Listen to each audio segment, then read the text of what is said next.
Hello everybody. Today we're going to be talking about the settings for development during childhood, home, school, and community.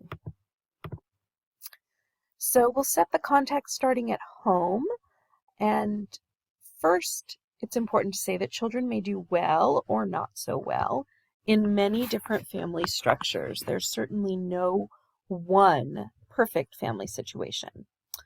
And so there are a number of different types of families.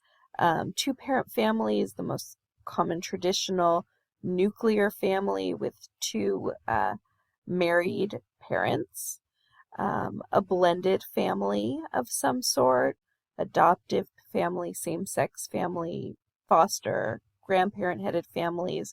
So there's many different types of two-parent families. One-parent families, right? Traditional single parent, gay, bisexual, grandparent, single parent family, or unmarried couples. What you can see here in this chart is the percent of children in 1 and 2 parent families. So we have most children, these are living arrangements of children in the U.S., over 60% in 2-parent married families with children, unmarried couples with children, and then single parent families here. The second chart, though, is interesting in the percentage of children living under the poverty line, and you can see that that's much more common in single parent families than 2-parent families. Divorce, a big issue to consider. In terms of child development, the United States leads the world in rates of marriage, divorce, and remarriage, with almost half of all marriages ending in divorce. Our culture can be conflicted because marriage is extremely considered important in our culture, as well as personal freedom is considered quite important, and these two things often are at odds with each other. Many in the U.S. assert independence by marrying without consulting their parents or community. And so they marry whoever they believe to be the person they love, but sometimes parents or other community members might have some good ideas, good thoughts, things to consider that may lead to more successful marriages. And then if they have a baby, childcare can become overwhelming. If family support is lacking, this can strain the family and also lead to divorce. Understanding the effects of divorce on children is very, very difficult because every situation is unique. Global studies is that children of divorce are more at risk for academic, social, and mental difficulties for years, even decades. Again, this is not everyone, but overall. What are some of the contributing factors to these difficulties? Number one, economic stressors of a single parent household, which we saw in that previous slide. Difficulties and transitions experienced both before and during the divorce. So before divorce, there might be difficulties at home, a lot of unhappiness, arguing, and then transitions, moving to a new house, maybe needing to switch schools. So there's lots of transitions, and those can be difficult for children during this developmental stage. However, we find children cope pretty well, especially if the family is drama-free.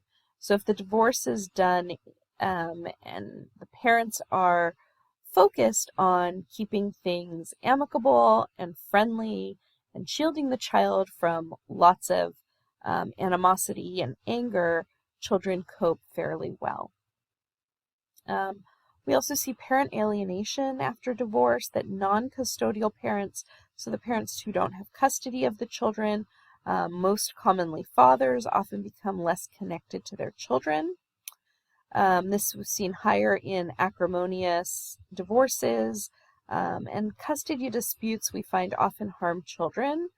And you may see this relational aggression by the parents this manipulation and rumor starting and angry types of words said to the child from one parent to the other, and that can really negatively affect the child. And children may have, again, just in terms of the stress that divorce can put children under, testifying in court about whether to live with mom or dad. You can imagine how stressful that might be for a child, be stressful for a teenager or even an adult. For a young child to have to make decisions like that. At one point in my career, I worked at a program called Kids in Court at Rady Children's Hospital, and this helped children who had to go to court to testify for some reason, typically if they were being abused or neglected, and helped them deal with the anxiety and the stress over needing to go to court. We would actually take children to the courthouse in the evenings when the courthouse was closed, show them all the different things that would happen, let them sit in the different chairs, explain the whole situation to try to help them reduce their anxiety. But nonetheless, you can see that this could be a really stressful, difficult time, and you could think about whether you think children should even testify in court about whether to live with mom or dad. Divorce, perhaps the main risk factor in divorce is instability for children. So children are left with instability in terms of where they will live, instability in what school they're going to go to, instability in who their family members are and who they'll be living with, instability in parenting practices from going to one household to another where parenting practices can be different. And so it's really this instability that leads to risk factors for children in terms of some of these negative outcomes. However, big however, here's a quote: although divorce leads to an increase in stressful life events such as poverty, psychological and health problems in parents, and inept parenting, it also may be associated with escape from conflict, right? If before divorce there was a lot of stress in the home, the building of more harmonious, fulfilling relationships, and the opportunity for personal growth. So although divorce leads to a number of risk factors, it's not always a negative thing for children. And so that should be definitely kept in mind. All right, let's talk about parenting styles. So there's lots of ways to talk about them, but one of the most common is in this chart here, where there are 4 types of parenting styles and basically 2 different dimensions. And so the first dimension here, this blue line, is this responsiveness, warmth, supportive dimension, and parents can be either low or high on this dimension of responsiveness. And then this red line here, behavioral control, rules, being very demanding, and again, parents can be high to low on this dimension. And if you've got these 2 dimensions, it ends up with these 4 parenting styles. The most positive parenting style, the one that is associated with the most positive outcomes for children, is over here, authoritative. What is authoritative parenting? These are parents who are high in warmth and supportiveness. They're caring, they're loving, they're warm and supportive to their children, but they're also high in behavioral control, meaning there are rules, there are guidelines, there are standards, and this leads to, in research, the best outcomes for children, socially, emotionally, academically. All right, we can go over here to authoritarian parents. These are parents who are very high in behavioral control, lots of rules, but low in warmth. These are parents who it's their way, there's no discussion, because I said so, these are the rules. So high in rules, low in supportiveness, warmth, discussions, right? Authoritative parents, on the other hand, if there's a problem, these are parents who are more likely to talk about it. Well, you're getting, you're getting your video game taken away because of what you did, but let's talk about it. Let's talk about why you did it, how we could change that, whatever the issue was in the future, so we don't have this again. Whereas with authoritarian, it's just, you broke the rule, that's it. No discussion. And then down here we've got the permissive parenting style. These are parents who are very high in warmth and supportiveness, and low on demanding and rules. So we call this permissive parenting. These are parents where there's really no guidelines. The children sort of pick what they want to do, and that's fine. There are no consequences. Some parents actually try to parent this way. It's their goal. They think that this is the best way for the child to find their own way. If they just are loving and supportive and let the child find their own way in the world, that might be the best for them. However, research does not show that to be the case, that these are children who have difficult time with emotional regulation, and are really kind of indulgent and too lenient, leads to more negative outcomes for children later on. The last parenting style here, uninvolved. These are parents who are low in responsiveness and warmth and caring, and low in rules. So these are just really uninvolved, uninterested, in the worst case scenario, neglectful parents. These are parents who just don't really parent. If you ask them, hey, where's your child right now? They're probably going to say, I have no idea. Again, not an optimal parenting style. Here are just the words. You can take a look at this on the PowerPoint, but this is what I just described.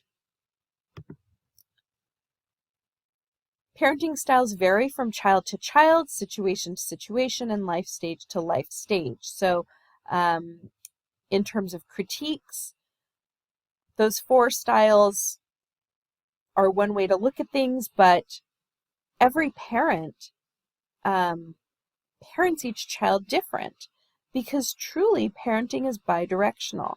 The parent may have an idea, and again, I'm using parent in a very broad term here, anybody who's taking care of the child.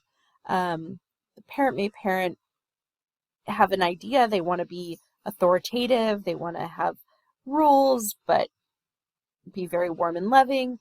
But of course, they have to take into account the child's needs, the child's personality, and in some children who are perhaps more difficult, perhaps more externalizing, there needs to be more rules, more authoritative parenting style, more authoritarian parenting style.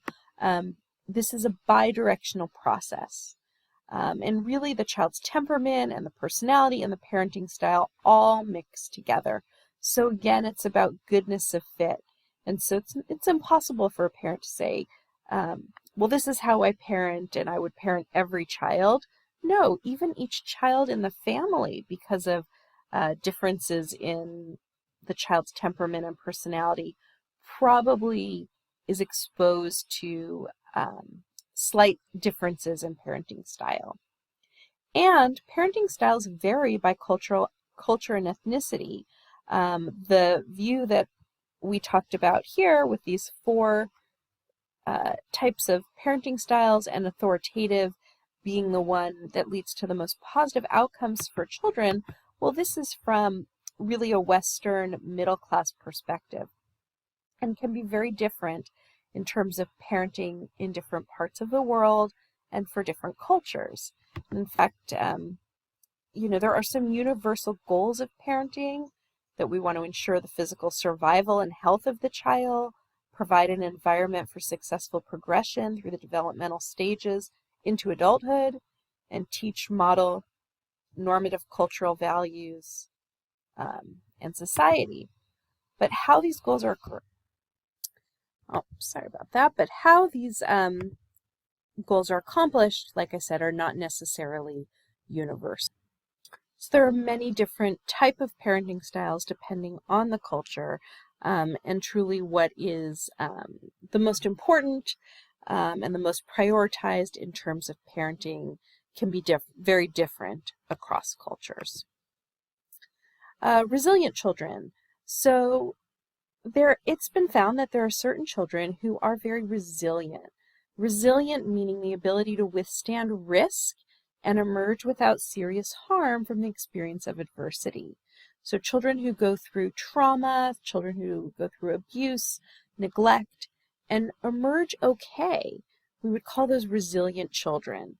There's a lot of research on what is it that makes a child resilient, what makes it that lets a child go through very difficult, traumatic experiences and come out okay without serious harm. So qualities that we find in resilient children are superior emotional regulation skills. Remember that marshmallow video we saw in the beginning of the semester, right? They're good at emotional regulation. Children with more of an outgoing personality. If a child has a special talent, that helps with resiliency. High self-efficacy and an optimistic worldview. Strong faith or sense of meaning in life. This is key, at least one warm, loving relationship. Having one adult that is there for them, that they can count on, that leads to increased resiliency for children. And good genes, I have in quotes here, easy temperament, high intelligence, good social skills. Those are all associated with children being more resilient. Of course, there's the question of how much do parents matter? Does parenting matter? This is the nature-nurture question again.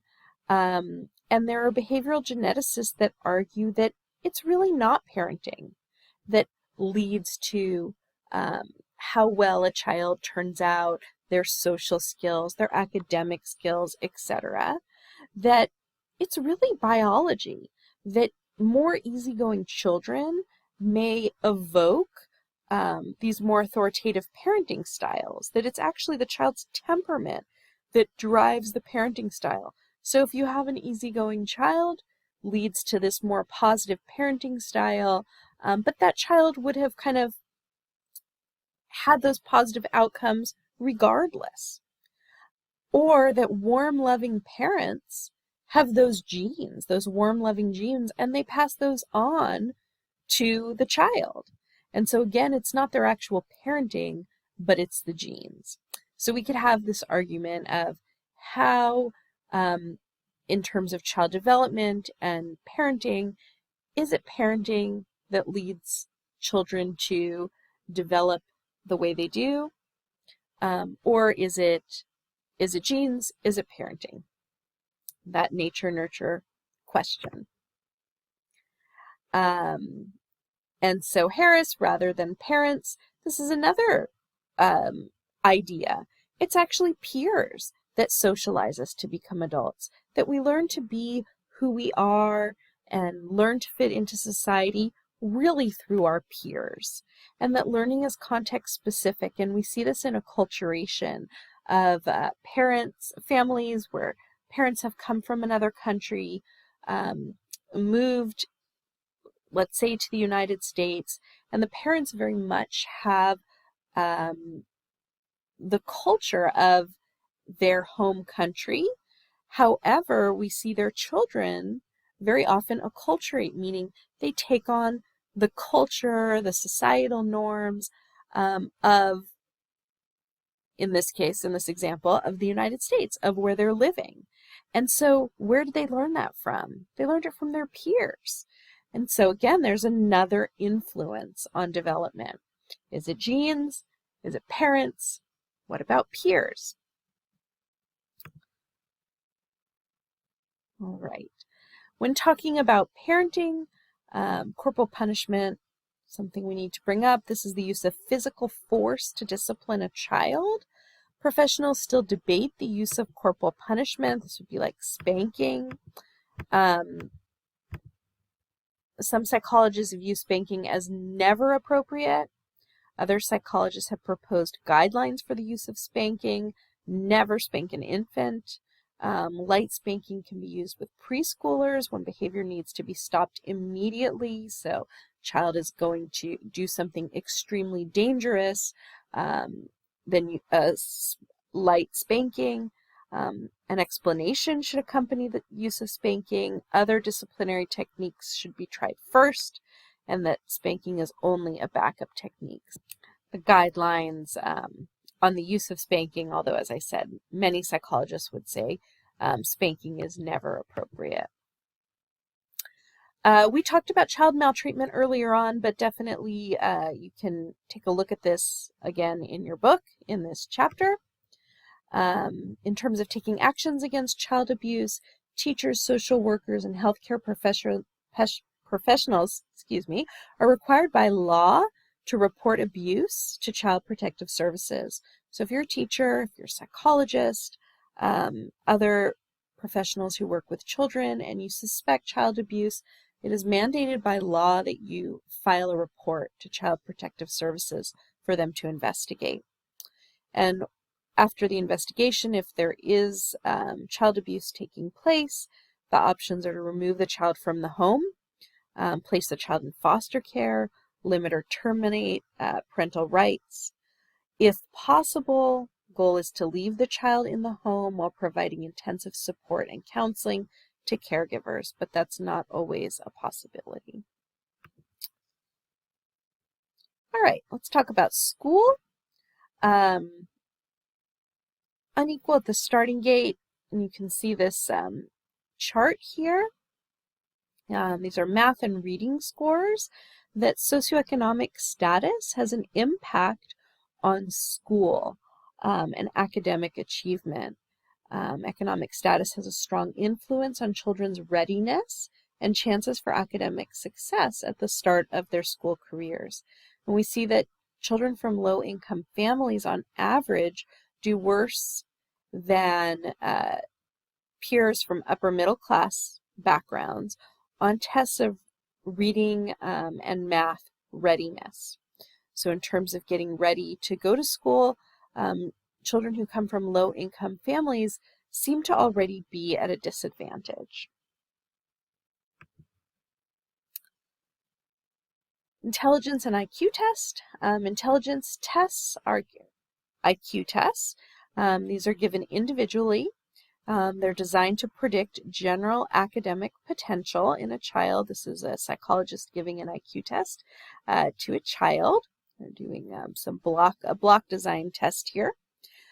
Intelligence tests measure only cognitive abilities, so they're thinking skills, not behavior or emotions or anything like that. We're just measuring cognitive abilities. Achievement tests, in contrast to intelligence tests, achievement tests are often given to groups of children, like a whole classroom might take an achievement test, and they measure knowledge in various subject areas. So you might take a standardized math test, or a standardized history test, or a language test.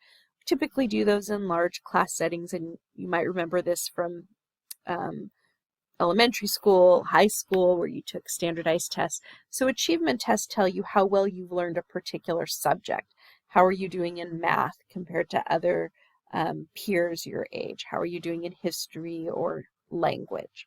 Whereas IQ test is individual, and you're looking at you're getting a score for the child's IQ, their level of intelligence in a general sense, not how much they learned about a particular subject. One of the most commonly used intelligence tests is called the WISC. This is the Wechsler Intelligence Scale for Children. Very standard intelligence test used in childhood. There are a number of different scales, number of different types of questions that then group together, and you end up with a verbal scale, so you get a verbal IQ score. How well are you in kind of the verbal tasks, verbal intelligence, and then a performance scale. These are non-verbal tasks. These are things like we have here where this girl is manipulating blocks to make a picture or putting puzzles together. And so you also get a performance IQ or a nonverbal IQ, and then you put those numbers together to get an overall IQ score. Here's a bell-shaped curve. If you've taken statistics, you may have seen this before. The average IQ score on the WISC is 100. That's average, with a standard deviation of 15. So 100 to 115, and then down to 85. That's a standard deviation of 15, and this is average, right? Average IQ is within one standard deviation of the mean. And what we find in a bell curve, we have about 68% of people fall in this average range. 2 standard deviations above normal, above the mean, that's an IQ of 130. And above 130, we consider extremely gifted. And then 2 standard deviations below the mean, that's an IQ of 70, and that's where the cutoff is for intellectual disability. And we have 95% of people score between 70 and 130, between 2 standard deviations from the mean. So most people fall in here, and like I said, above 130, we're talking about gifted individuals, and then below an IQ of 70 is when we're considering intellectual disability. And here you have it, IQ 130 and above. That's about the top 2% for your age group. Intellectual disability is an IQ of 70 or below, with deficits in IQ as well as different learning abilities and difficulties in what we call adaptive functioning or everyday life skills. Children can be diagnosed with a specific learning disability. A specific learning disability is diagnosed when an IQ test is much higher than the child's performance on a certain achievement test. An achievement test, remember, is a school subject.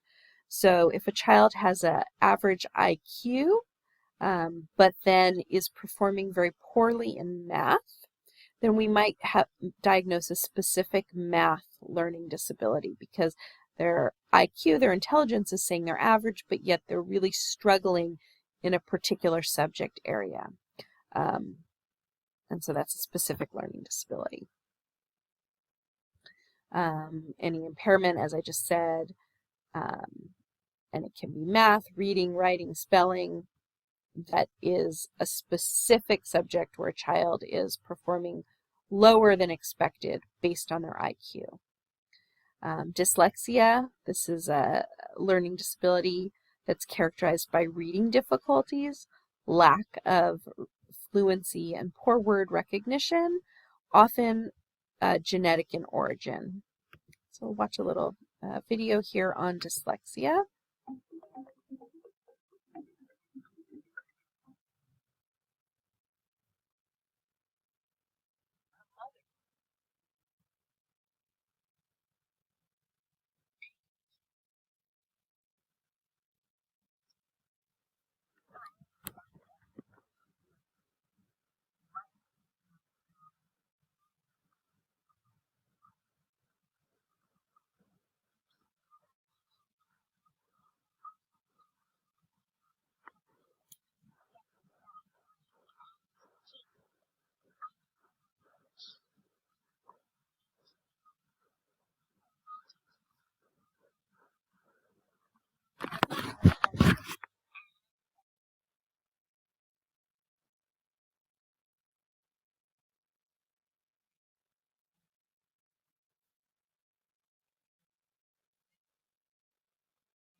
her mother is the one who identified that Jenna had difficulty. Her mother's a writer. I only read like 3-lettered words or 4, so I wasn't that good. She just wasn't picking up sounds and words the way other kids were. And this is a very smart little girl.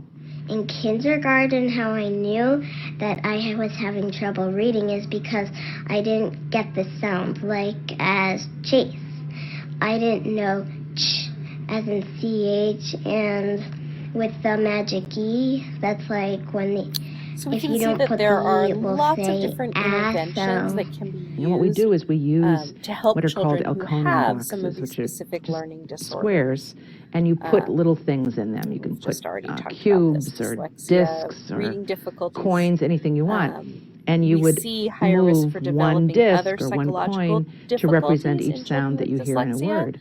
And I would Things like ask her to anxiety do, and say, the word depression, and may also plan, be and diagnosed she was only with hearing 3 attention sounds. deficit hyperactivity She was only disorder. doing the But the great fluff. news It is was that one we sound to have her. lots of And so when she went research to on write plan, she would interventions write it to help P-A-N. children with any Just of wasn't hearing these that. One thing types she of learning helped me disorders. tap out So words there's like, a lot of room let's see for the word. improvement.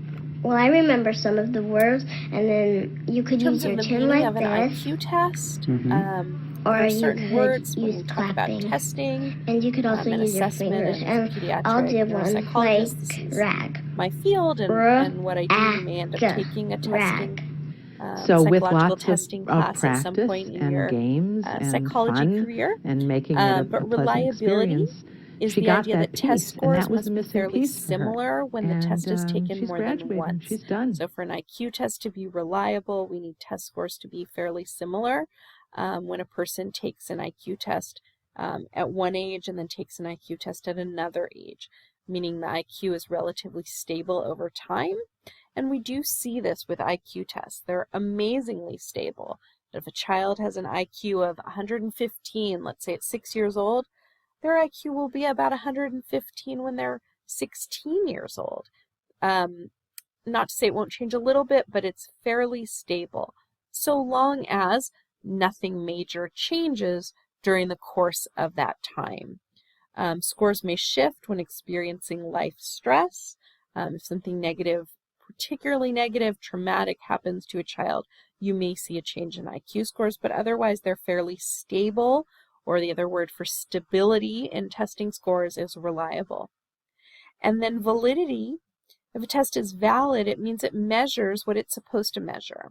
Now there's a lot of debate about IQ tests, and are they really measuring someone's intelligence, and truly what is the meaning of intelligence? We could probably argue and discuss that all semester, is what is intelligence? What are we trying to measure? But what we do see with IQ tests is that they are pretty valid. They are good predictors of academic performance, school performance. So children who get higher scores on IQ tests tend to do better in school. And children who score lower on IQ tests tend to have poorer academic performance.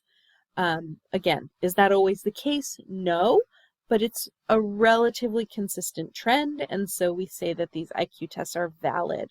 They are measuring something about a person's intelligence.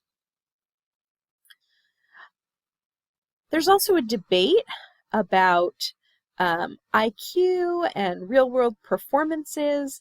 Charles Spearman was a proponent of what was called the G factor. And this was the belief that IQ scores tap into a G factor, or a general intelligence factor, that Spearman argued underlies all cognitive abilities, that we all have some general intelligence factor, a G factor. And whatever our score is on our IQ test, if it's 100, then you have an average general intelligence, and that really underlies everything you do. And if you have an IQ of 130, that's very high intelligence, and that's going to be this really underlie everything you do in kind of cognitive, the cognitive aspect of life. And some believe an IQ score can predict a person's cognitive potential, like I said, in all life tasks. But there are people who are kind of anti this idea of a G factor, that IQ is only valid as a test of academic performance, that IQ is really only related to how well you'll do in school. That's what these people argue. And the belief that this one-dimensional quality called G of intelligence doesn't really exist, and that people have unique intellectual talents. And so there are many people who argue for a more separate type of, that there are lots of different types of intelligence, multiple intelligences. And in fact, Gardner is one of the researchers who proposed this idea of multiple intelligences, that there are 8 separate types of intelligence, that there's verbal, mathematical, a spatial intelligence, a kinesthetic intelligence, how you move your body, an interpersonal, how you relate with others type of intelligence, intrapersonal intelligence, how you kind of understand yourself, musical intelligence, right, of which I have none, etc. And that we would actually need to measure each of these type of intelligence, and that some people might be high on one and low in another, right? Someone might be very high in their spatial skills and very low in their musical skills, or somebody who might be extremely high in their musical intelligence, but very low in their mathematical intelligence. And that this idea of G, so Gardner would argue that the idea of G, this one number that represents everything about your intelligence, is way too simplistic, and that we actually really need to measure multiple types of intelligence, and that you can have strengths and weaknesses in multiple areas. And so Gardner's idea of multiple intelligences really helps non-traditional learners succeed in traditional schools if teachers teach to every type of intelligence, to remember that not everyone is a verbal learner. Some people are kinesthetic learners. They need to move around. They need to manipulate things, for math, learning math and using cubes or blocks or beads to understand the idea of subtraction or addition. Some people could just hear that and understand it. Some people really need to visualize it. That there are different types of learning and learners, and that if teachers teach to these different styles, it will help more children succeed in school. And so teachers should set high standards for every student, and believe that every child can succeed, and utilize that authoritative approach in terms of warm, supportive teaching style with high standards and rules for kind of optimal outcomes.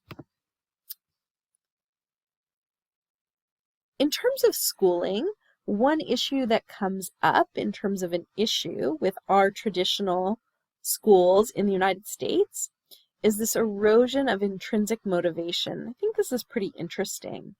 The problem here is that school erodes what we call intrinsic motivation. Intrinsic motivation is your own internal motivation, that you're motivated to succeed because you want to, because of your internal drive to learn, to know more, to challenge yourself. Because school provides external reinforcers, particularly grades. That students are motivated, our school system is set up for students to be motivated by grades, by getting something external, rather than by their love of learning, by their love of challenges, by wanting to know more about how the world works. And school lessons don't typically tap into a child's creativity. Lessons are often rote and pretty boring. And students don't set their own learning goals, right? Performance is measured on a fixed standard. They get a grade. Everybody gets the same lesson. Everybody gets the same test. And then you're working for that good grade, right? As opposed to, well, everybody in the class might be interested in something different.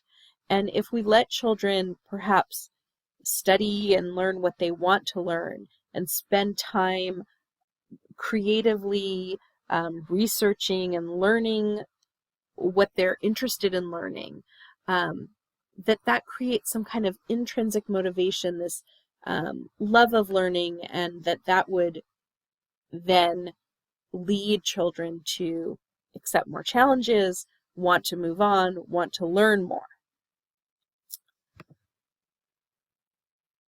So the solution here is to encourage learning to be more intrinsic in schools. So foster relevance and application, provide autonomy, offer choices of how to do work, what type of work to do, relatedness between teacher and student, provide creative projects, avoid student comparisons. Each student is different, and assume every child is intelligent and can succeed. So trying to change school, and you could try to imagine this, right? What would school look like if children were encouraged to be more intrinsically motivated towards wanting to learn versus just working for that grade, right? That's the goal. That learning isn't the goal, that enjoying the process isn't the goal, but the goal is just getting the grade.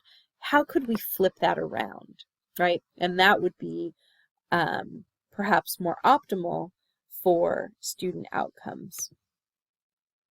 All right, thank you very much.